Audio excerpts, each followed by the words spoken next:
नमस्कार, आवाज समाचार में आपका स्वागत है। मैं हूं मनोज श्रीवास्तव। खबरों की शुरुआत करते हैं हेडलाइंस के साथ। जगत से जुड़ी एक बड़ी खबर शेयर बाजार की। आईसीआईसीआई बैंक के नतीजे आ गए हैं। बैंक को चौथी तिमाही में 1221 करोड़ का मुनाफा हुआ है, जबकि अनुमान 3485 करोड़ का था। वहीं ब्याज से कमाई अनुमान से बेहतर रही है। साथ ही बैंक के एनबीए में भी कमी आई है। इन नतीजों पर बातचीत करने के लिए हमारे सीएनबीसी आवाज के बैंकिंग एडिटर प्रदीप पंड्या हमारे साथ मौजूद है। प्रदीप जी, कोरोना की बिल्कुल छोटी सी, आप कह सकते हैं कि कोरोना को छुआ है इस क्वार्टर ने, और उस क्वार्टर का ये नतीजा है। कैसे देख रहे हैं इस नतीजे को? तो देखिए, कोरोना का जो असर पड़ा है वो आपको एनपीएस पे रिफ्लेक्ट होता हुआ दिखेगा। एनपीएस दरअसल आईसीआईसीआई बैंक के कम हुए हैं, लेकिन आईसीआईसीआई बैंक ने ये हमें बताया जब उन्होंने बात की मीडिया से कि जो एनपीएस दरअसल इस क्वार्टर के दौरान हुए, अगर वो आरबीआई के नियमों का फायदा उठाते हुए इन एनपीएस को रोकते नहीं या इस आंकड़े में शामिल उन्होंने नहीं किया है, अगर वो कर भी देते तो उनका ग्रॉस एनपीए करीब 18 बेसिस पॉइंट से बढ़ता है। पहली बात, अगर आप 18 बेसिस पॉइंट से इसको बढ़ा भी देते हैं नेट ग्रॉस एनपीए को, तो भी ये आंकड़ा अच्छा कहा जाएगा।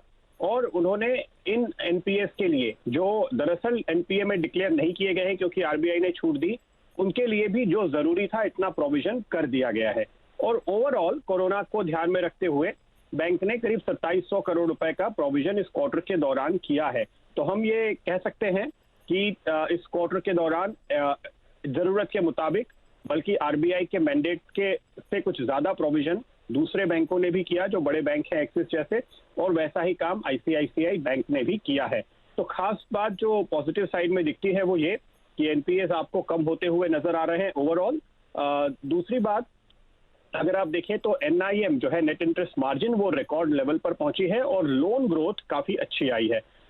यहाँ पर जो संकेत बैंक की ओर से आ रहे हैं, हालांकि उन्होंने कोई गाइडेंस नहीं दिया, पर बैंक को ऐसा लगता है कि मार्जिन काफी बढ़ गए हैं। शायद आगे ये आपको थोड़े से नॉर्मलाइज होते हुए, थोड़े से कम होते हुए भी नजर आ सकते हैं। तो जो एनआईआई ग्रोथ की रफ्तार आपने हाल में देखी है, आगे शायद आपको इतनी देखने को ना मिले, ये संकेत आए हैं। लेकिन ओवरऑल अगर आप देखें तो एनपीए में जो गिरावट आई है वो पॉजिटिव दिख रही है। जिस तरह से कारोबार बढ़ा है इस मुश्किल हालत में, वो भी अच्छा कहा जाएगा। कारोबार में रिटेल का हिस्सा काफी ज्यादा और बढ़ा है, जो रिलेटिवली स्टेबल माना जाता है। ये भी जानकारी दी है बैंक ने कि करीब जो सबसे ज्यादा रिस्की सेगमेंट आप मानते हैं, पर्सनल लोन और क्रेडिट कार्ड लोन, वहां पे करीब 40% साल दर साल बढ़ोतरी हुई है। उनका ये कहना है कि इस सेगमेंट में दरअसल 70% लोन जो दिए गए हैं वो एग्जिस्टिंग कस्टमर के हैं, और उनको लगता है कि वहां पर भी ज्यादा दिक्कत नहीं आएगी। तो ये एक थोड़ा संकेत हम कह सकते हैं कि बैंक की ओर से आता हुआ। तो कुल मिलाकर अनुमान से थोड़े से बेहतर ही ये नतीजे आ रहे हैं। एनालिस्ट की कॉन्फ्रेंस कॉल अभी अभी खत्म हुई है, तो उसके रिपोर्ट्स आनी अभी शुरू होंगी, लेकिन मेरा ये अंदाजा है कि एनालिस्ट कुल मिलाकर इस रिजल्ट पे एक फेवरेबल वर्डिक्ट देंगे। जो बहुत बहुत शुक्रिया आपका प्रदीप जी। तो मिला जुला कर इन नतीजों को अभी ठीक ठाक मान रहे हैं प्रदीप पंड्या, और अभी थोड़े और जो इसके फाइन प्रिंट्स है शायद वो खुलेंगे 1-2 दिन में। बहरहाल हम अब आपको बताते हैं कोविड का अपडेट। पिछले 24 घंटे में कोरोना के कुल 3320 नए मामले सामने आए और 95 मरीजों की मौत दर्ज की गई है। कोरोना से संक्रमित मरीजों की कुल संख्या 59,000 के पार 60,000 के बेहद करीब पहुंच चुकी है। हालांकि WHO ने कहा है कि गर्मी बढ़ रही है और इसके साथ भारत में कोरोना का जो प्रसार है उसकी स्पीड थोड़ी कम होगी। हालांकि महाराष्ट्र, खासकर मुंबई, और गुजरात में अहमदाबाद, इन 2 जगहों को लेकर खासी चिंता अब बढ़ रही है। डिटेल पर बात करेंगे हमारे संवाददाताओं से, लेकिन उससे पहले आपको दिखाते हैं कि आज हमारे केंद्रीय स्वास्थ्य मंत्री डॉक्टर हर्षवर्धन क्या कह रहे हैं। We do not anticipate a very worst type of situation in our country like many other developed countries, but still we have prepared the whole country for the worst situation. And just to give you a feel of what our countrymen have done in various states, you know, we have dedicated 843 hospitals exclusively for COVID treatment, which have about 65,991 beds dedicated for that.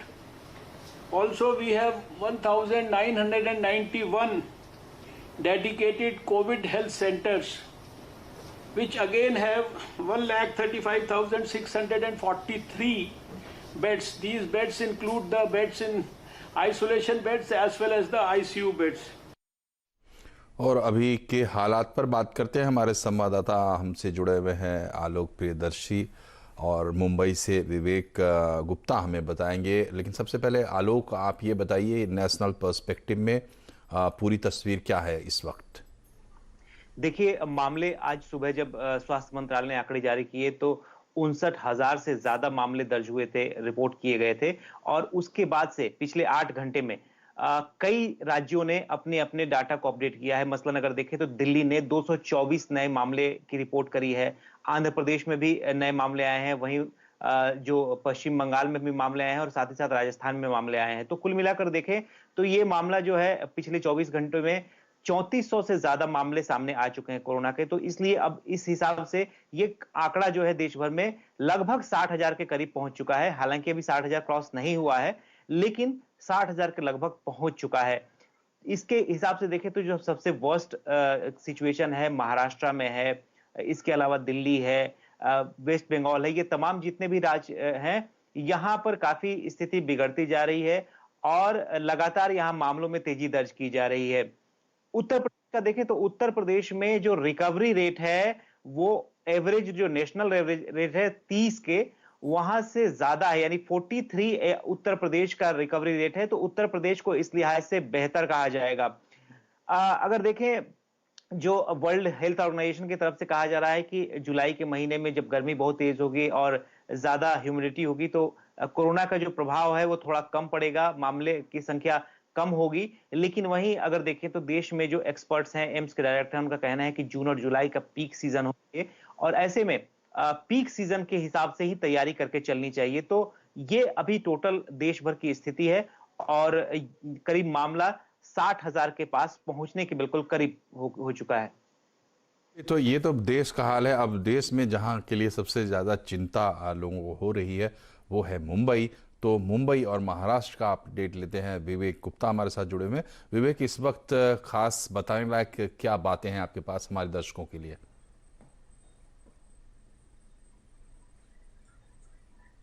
देखिए, आपको बताना चाहेंगे कि पूरे महाराष्ट्र में लगभग 19,000 ये पूरे मामला आ चुका है कोरोना पॉजिटिव का। और सिर्फ मुंबई की बात करें तो 12,000 के आसपास ये पूरा मामला आ चुका है। और राज्य सरकार और बीएमसी अभी कुछ ही देर में जो आज के जो डेटा है वो रिलीज करेगी। तो बताया जा रहा है कि और नंबर जो तादाद है वो बढ़ सकते हैं। और लेकिन जिस तरह से नंबर बढ़ रहे हैं वो अपने आप में काफी चिंता का विषय है, क्योंकि कल उद्धव ठाकरे ने साफ तौर पर अपने प्रेस कॉन्फ्रेंस में कह दिया था कि जो मामले बढ़ रहे हैं वो काफी ज्यादा गंभीर होते जा रहे हैं। और जिस तरह से उन्होंने एक इशारा किया है कि अगर कोई एक्स्ट्रा फोर्स यानी कि सेंट्रल एजेंसी से कोई फोर्स को बुलाना पड़ेगा मुंबई में तो वो उसकी भी तैयारी कर रहे हैं। तो कहने की इंडिकेशन उन्होंने जरूर दे दिए हैं कि जो लॉकडाउन को लोग फॉलो नहीं कर रहे हैं और जो नियम कानून बनाए गए उसको लोग फॉलो नहीं कर रहे हैं, उसको स्ट्रिक्ट फॉलो करने के लिए कुछ दूसरी एजेंसी या दूसरी फोर्स को मुंबई या फिर जो हॉटस्पॉट इलाके हैं वहां पर तैनात किया जा सकता है। वहीं दूसरी तरफ सबसे बड़ा जो सबसे बड़ी चिंता की बात यह है कि आज की 24 घंटे में महाराष्ट्र पुलिस के तकरीबन 150 से ज्यादा लोग कोरोना पॉजिटिव पाए गए हैं।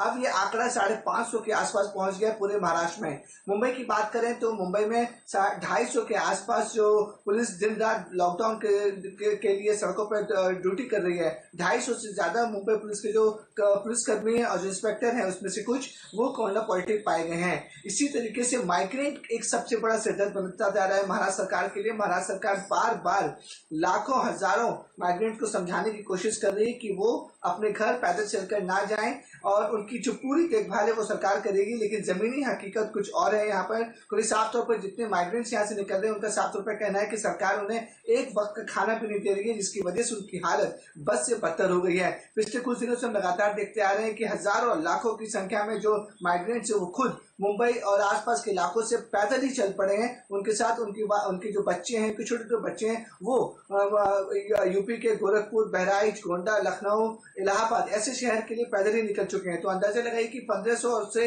1800 किलोमीटर वो लोग पैदल रास्ता तय करेंगे।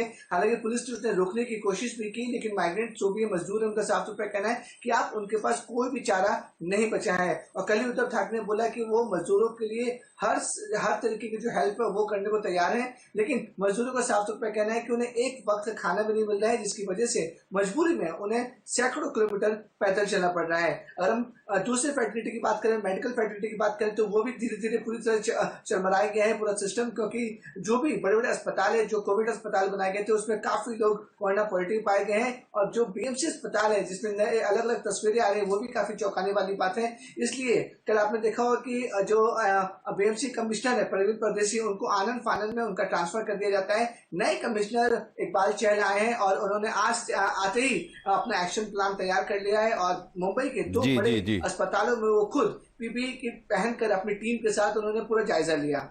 जी, तो शुक्रिया बहुत बहुत आपका विवेक, और आलोक आपका भी, आपने ये पूरा अपडेट दिया। और एक बात यहाँ दर्शकों को ये बताना ज़रूरी है कि जब हम मुंबई की बात करते हैं तो अभी हम सिर्फ मुंबई मनपा, मुंबई जो महानगर पालिका है उसकी बात करते हैं। मुंबई जो पूरा एक अर्बन कॉन्ग्लोमरेट है और जो उसके आसपास की जो महापालिकाएं हैं वो भी मुंबई के जो बड़ा मुंबई मेट्रोपॉलिटन एरिया है उसके अंदर आती है। और उसमें अगर पूरे को मिला के आप देखेंगे तो संख्या थोड़ी और ज़्यादा हो सकती है। बहरहाल बढ़ते हैं अगली खबर की तरफ।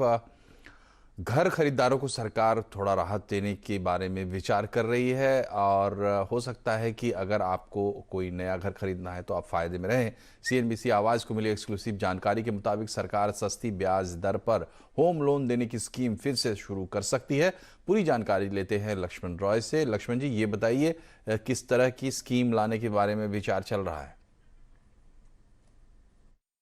देखिए, यहाँ जो मुझे जानकारी मिली है उसके मुताबिक जो मिडिल इनकम ग्रुप के लोग हैं वो अगर घर खरीदेंगे तो होम लोन पर सरकार सब्सिडी देगी। दरअसल ये स्कीम चल रही थी, लेकिन इस स्कीम की मियाद 31 मार्च को खत्म हो गई है। अब वो स्कीम खत्म हो गई है, स्कीम नहीं चल रही है, लेकिन सरकार उस स्कीम को अगले 1 या 2 साल के लिए और ज्यादा बढ़ा सकती है। अगर ऐसा किया जाता है तो सरकार का मानना है कि जो घर खरीदार हैं उनको तो राहत मिलेगी मिलेगी, साथ ही साथ जो रियल एस्टेट डेवलपर हैं जिनमें बहुत ज्यादा मांग में कमी आ चुकी है उनको भी एक राहत मिलेगी, क्योंकि अगर 1 साल के लिए स्कीम बढ़ाते हैं तो सरकार का मानना है करीब 55,000 करोड़ रुपए का कारोबार उनको मिलेगा। और ये स्कीम इतनी आकर्षक रही थी कि 3 लाख परिवारों को अब तक फायदा हो चुका था। स्कीम बंद होने से पहले 1 लाख आवेदन आ चुके थे जो अभी पेंडिंग है क्योंकि स्कीम ही बंद हो चुकी है। तो अगर स्कीम शुरू की जाती है तो इस तरीके से इन सारे लोगों को फायदा होगा। और इसके तहत बता दूं कि जिनकी सालाना आमदनी 6 लाख से 12 लाख होती है वो अगर होम लोन लेते हैं तो उनको 4% सब्सिडी दी जाती है ब्याज पर। अगर उनकी सालाना आमदनी 12 लाख से 18 लाख है तो वो सब्सिडी की रकम 3% होती है। तो एक तो ये राहत मिल सकती है घर खरीदारों को, और एक रियल एस्टेट डेवलपर को भी बड़ी राहत दिए जाने की संभावना हुई है। उनके पास जितने भी कर्ज है उन सारे कर्ज का मोरेटोरियम बढ़ा दिया जाए। मोरेटोरियम कितना बढ़ाया जाए तो ये दरअसल रेरा से कहा जाएगा कि आप कंप्लीशन का टाइम बढ़ाइए, जितना आप कंप्लीशन का टाइम बढ़ाएंगे उतना हम कर्ज चुकाने की मियाद भी बढ़ा देंगे। इस प्रस्ताव पर विचार चल रहा है। दोनों प्रस्तावों पर हाउसिंग मिनिस्ट्री, वित्त मंत्रालय की भी चर्चा हो रही है और बहुत जल्द इसका औपचारिक ऐलान किया जा सकता है। बहुत बहुत शुक्रिया लक्ष्मण जी, दर्शकों के काम की खबर। और रिलायंस जियो में पिछले 2 हफ्तों में 3 मेगा डील्स हुई है। जियो में हिस्सा खरीदने की लिस्ट में अब विस्टा इक्विटी पार्टनर्स भी शामिल हो गए हैं। विस्टा 2.3% हिस्सा के लिए 11,367 करोड़ रुपए का निवेश करेगी। आपको बता दें कि ये डील फेसबुक के साथ जो डील हुई थी उससे प्रीमियम पर हुई है। इसी के साथ जियो का वैल्यूएशन 5 लाख करोड़ के करीब पहुंच गया है। डील और इस खबर से रिलायंस इंडस्ट्रीज को किस तरह की मजबूती मिलेगी समझते हैं यतिन मोता से। यतिन, बताइए ये डील कितनी अहम है और इसका क्या असर होने जा रहा है?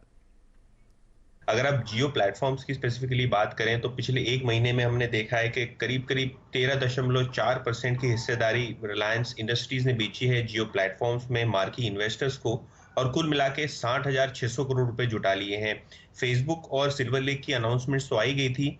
विश्व का जो सबसे बड़ा टेक्नोलॉजी फंड है, जो यूएस बेस्ड टेक्नोलॉजी फंड है, विस्टा इक्विटी पार्टनर्स, उन्होंने रिलायंस जियो यानी कि जियो प्लेटफॉर्म्स में करीब 2.3% इक्विटी का प्लेसमेंट किया, और कुल मिला के करीब 11,366 करोड़ की ये डील थी जो कंप्लीट होने जा रही है। तो ओवरऑल बेसिस पे जियो प्लेटफॉर्म्स, जो कि टेक प्लेटफॉर्म्स की तरह माना जा रहा है बजाय कि एक टेलीकॉम कंपनी के, तो आगे जाते हुए काफी सारा ग्रोथ यहाँ इंटरेस्ट देखने को मिल रहा है।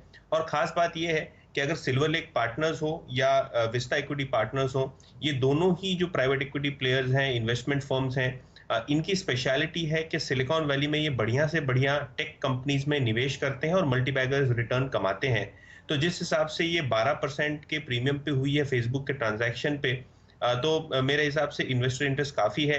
एंटरप्राइज वैल्यू जियो प्लेटफॉर्म्स को दी जा रही है करीब करीब 5 लाख करोड़ के ऊपर, जिसका मतलब ये है कि रिलायंस का जो मार्केट कैपिटलाइजेशन है उसका 50% मोटा माटी जो वैल्यूएशन है वो रिलायंस जियो से आ रहा है, जियो प्लेटफॉर्म से आ रहा है। तो इन्वेस्टर इंटरेस्ट काफी तगड़ा है। और इसके अलावा रिलायंस रिटेल जो व्हाट्सएप के साथ टाई अप करने वाला है छोटे एमएसएमईज को सर्विसेज देने के लिए, वहां से भी एक बड़ी अपॉर्चुनिटी बन सकती है, ऐसा एनालिस्ट का मानना है। तो ओवरऑल अगर आप कंज्यूमर बिजनेस देखें रिलायंस इंडस्ट्रीज के, तो वो सारे सिलेंडर्स फायर कर रहे हैं और बहुत बेहतरीन तरीके से यहाँ इन्वेस्टर इंटरेस्ट देखने को मिल रहा है। बहुत बहुत शुक्रिया यतिन। और यहाँ पर हम रुक रहे हैं एक छोटे से ब्रेक के लिए, लेकिन जब हम ब्रेक से वापस आएंगे तो आपको बताएंगे लॉकडाउन के बाद किस तरीके की हो सकती है देश में तस्वीर, खासकर पब्लिक ट्रांसपोर्ट की, एक छोटे से ब्रेक के बाद।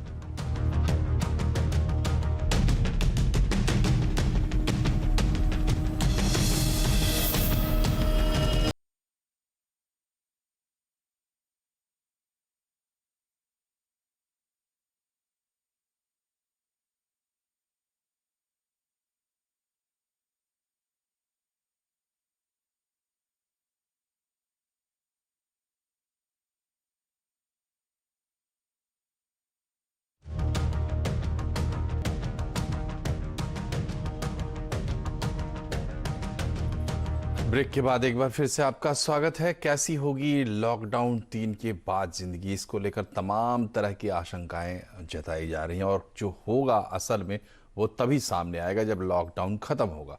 लेकिन सरकार के स्तर पर अभी से विचार विमर्श चल रहा है कि कौन सी चीज किस तरीके से खोली जाएगी। तो इसमें एक बड़ा कंसर्न है पब्लिक ट्रांसपोर्ट को लेकर और उस पर से पर्दा उठाने की आज कोशिश कर रहे हैं हम अपने संवाददाताओं की मदद से। दीपाली और रोहन हमारे साथ जुड़े हुए हैं, उनसे हम जानेंगे। सबसे पहले दीपाली, आप रेलवे को कवर करती रही हैं, आप ये बताइए कि रेलवे के लिए किस तरीके की प्लानिंग है? जी, पूरी तरह से बदलने वाला है हमारे हवाई सफर का तरीका। आपके एयरपोर्ट पे एंट्री करने से लेकर बोर्ड इन, चेक इन और एग्जिट करने तक हर चीज पूरी तरह से कॉन्टैक्टलेस होने वाली है। हालांकि कब से हवाई यातायात शुरू होगा इस पर सरकार ने कोई फैसला नहीं किया है, लेकिन एयरलाइंस और एयरपोर्ट्स ने अपने एसओपीज तैयार कर लिए हैं और जब एक बार रिज्यूम होता है हवाई यातायात तो पूरी तरह से काफी महीनों तक बल्कि सालों तक ये अलग रहने वाला है जिस तरीके से अब तक हम यात्रा करते आ रहे हैं। जब आप पहली चीज करते हैं एयरपोर्ट पे एंट्री करते हैं, ट्रॉली लेते हैं आप, तो ट्रॉली को अब एक सैनिटाइजिंग टनल से होकर गुजरना पड़ेगा। बोर्डिंग पास के लिए कियोस्क बने होंगे जहां पे पीएनआर के बारकोड के जरिए आप कॉन्टैक्टलेस तरीके से अपना बोर्डिंग पास ले सकेंगे। चेक इन काउंटर्स पर दूरी कम से कम 1.5 मीटर की बना के रखनी पड़ेगी। इसके अलावा जो सीटिंग अरेंजमेंट एयरपोर्ट पे किए गए हैं वहां भी 1.5 मीटर की दूरी को सुनिश्चित किया गया है। खाने पीने की दुकानें कई महीनों तक काफी कम रहेंगी और सिर्फ टेक अवेज को अलाउ किया जाएगा और बाकी जो तमाम तरह की कमर्शियल एक्टिविटीज होती हैं उसे बंद रखा जाएगा। हवाई जहाज में जब आप एंटर करते हैं तो उसके लिए आपको मास्क, ग्लव्स और सैनिटाइजर जैसी चीजें का रखना अनिवार्य किया गया है। इसके अलावा जब आप एग्जिट करेंगे उस वक्त भी आपको सोशल डिस्टेंसिंग का ख्याल रखना पड़ेगा। शुरुआत में जो योजना बनाई गई है अब तक कि जब ये रिज्यूम किया जाएगा तो सिर्फ ग्रीन जोन से ग्रीन जोन यानी कि डेस्टिनेशन और जो ओरिजिन है वो दोनों ही अगर ग्रीन जोन हो तभी उसे अलाउ किया जाएगा। इसके अलावा सिर्फ 25% कैपेसिटी के साथ ही एयरलाइन से कहा गया है कि वे शुरुआत में ऑपरेट करने की कोशिश करेंगी, लेकिन जो मिडिल सीट को खाली रखने का प्रस्ताव था फिलहाल उस पे सरकार ने कोई फैसला नहीं किया है। उसे सरकार बहुत ज्यादा प्रैक्टिकल नहीं मानती है, लेकिन सोशल डिस्टेंसिंग काफी ज्यादा फॉलो की जाने वाली है एक बार जब हवाई यातायात दोबारा से रिज्यूम हो जाती है तो। चलिए, तो हालांकि सवाल मैंने दीपाली से किया था और रोहन ने एयर ट्रैफिक के बारे में जानकारी दी। बहरहाल दीपाली, आपसे हम जानना चाहेंगे रेलवे के लिए किस तरीके की तैयारियां हैं? देखिए 17 मई के बाद अगर लॉकडाउन खत्म होता है तो बावजूद इसके सभी ट्रेनें पटरियों पर वापस नहीं लौटेंगी। हमें ये एक्सक्लूसिव जानकारी मिल रही है कि प्रधानमंत्री कार्यालय और रेलवे बोर्ड की तरफ से सभी ट्रेनों को चलाने की फिलहाल कोई भी योजना नहीं बनाई गई है।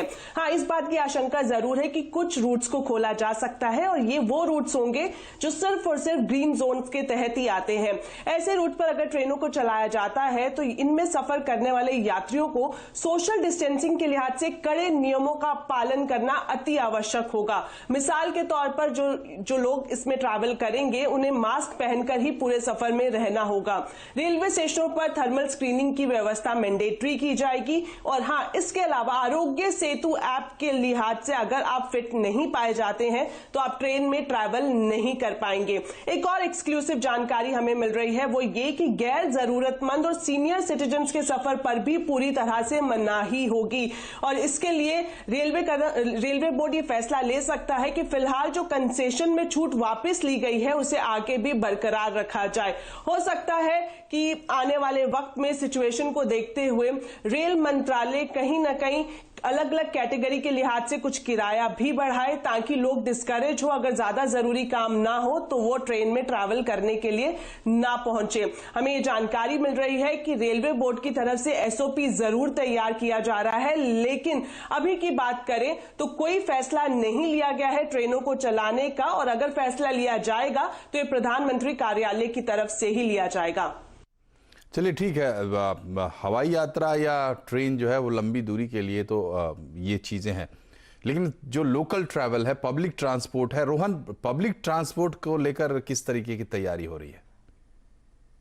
जी, पब्लिक ट्रांसपोर्ट के लिए कई सारी रियायतें लॉकडाउन के तीसरे फेज में दी गई हैं और अब उसका दायरा बढ़ाए जाने की तैयारी की जा रही है। खासतौर पर अगर बसों की बात करें तो पूरी तरह से कॉन्टैक्टलेस टिकटिंग की जाएगी, यानी कि अब तक जो आपको कंडक्टर टिकट काट के देता है वो प्रक्रिया पूरी तरह से खत्म होने जा रही है। 50% सीटें ही भरी जाएंगी अगले कई महीनों और शायद कई सालों तक भी। जो आपका बस ड्राइवर है वो पूरी तरह से पीपीई किट के साथ होगा, क्योंकि उससे संक्रमण का काफी ज्यादा खतरा होता है और उसे संक्रमण से बचाना काफी ज्यादा जरूरी है। इसके अलावा कैब एग्रीगेटर्स को भी कुछ रियायतें मिल सकती हैं और हर तरह के पब्लिक ट्रांसपोर्ट के लिए आरोग्य सेतु ऐप का इस्तेमाल काफी ज्यादा अनिवार्य होने वाला है। यानी कि अगर आप पब्लिक ट्रांसपोर्ट का इस्तेमाल करना चाहते हैं तो आपके पास ऐप होना जरूरी है और उस ऐप में जो एक ई पास की व्यवस्था है उसका भी इस्तेमाल किया जाएगा। इसके अगर आप किसी भी तरह के पब्लिक ट्रांसपोर्ट का इस्तेमाल करते हैं ताकि आपको ट्रेस किया जा सके अगर किसी तरह के इसका संक्रमण होता है तो। बहुत बहुत शुक्रिया रोहन और दीपाली, आपका भी बहुत बहुत शुक्रिया पब्लिक ट्रांसपोर्ट का एक खाका बताने के लिए जो लॉकडाउन के बाद हो सकता है। यहाँ हम अपने दर्शकों को एक बार फिर से ये बता दें कि हम आपको सरकार के सूत्रों के हवाले से बता रहे हैं कि सरकार में किस तरीके के विचार चल रहे हैं और जो फैसला होगा वो सरकार लेगी और जब आधिकारिक फैसला आएगा तब हम आपको उसकी जानकारी देंगे। ये जो जानकारी हमने आपको दी है इसको आधार मानकर आप अभी से कोई कदम ना उठाएं। और इसी के साथ इस बुलेटिन में फिलहाल इतना ही, लेकिन खबरों पर लगातार अपडेट के लिए आप CNBC आवाज से जुड़े रहिए, ट्विटर, फेसबुक और यूट्यूब के जरिए भी। नमस्कार।